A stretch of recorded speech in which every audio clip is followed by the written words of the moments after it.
Okay, how's it going, everybody? So today we're going to read some Mao Zedong. This is the Anti-Imperialist movement, released in 1934. It was a report to the Second National Congress of Workers and Peasants Representatives. So let's go ahead and get into this.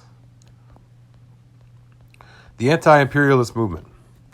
The greatest events in the past 2 years in China since the inauguration of the Provisional Soviet Central Government were imperialist attacks and the fourth and fifth offenses waged upon revolution by counter-revolution, the occupation of Manchuria, Mongolia, and North China by Japanese robbers, and intensified control of Tibet, Xikang, Yunnan, the Yangtze Valley by British, French, and American imperialists are all directed by the imperialists to wreck the Chinese Soviet power and to completely enslave the Chinese nation as a preliminary step towards the war against the USSR. The Kuomintang of landlords and bourgeoisie still sticks it to long-followed policy of capitulation, while on the contrary, the anti-imperialist movement of the countrywide revolutionary masses, with the unprecedented national crisis before them, has developed with extreme violence. At the present movement, two powers of opposite directions are laid before the countrywide revolutionary masses. The Kuomintang, which surrenders completely to imperialism with all means, suppresses the anti-imperialistic masses.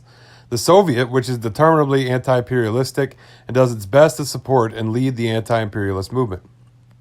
In the past 2 years, the Provisional Soviet Central Government has repeatedly circulated statements denouncing the predatory wars waged by the Japanese imperialists and the traitorous capitulation of Kuomintang. On April 14, 1932, the Provisional Central Government formally declared war on Japan and issued mobilization orders for war against her. The Provisional Central Government and the Revolutionary Military Council have more than once announced the readiness to conclude agreement with an armed unit of the Kuomintang for joint anti-Japanese and anti-imperialist military movement under the following conditions. 1. Immediate stop of offensive against the Soviet districts. 2. Guarantee of civil rights for the masses. 3. Arming of the masses and creation of anti-Japanese volunteers.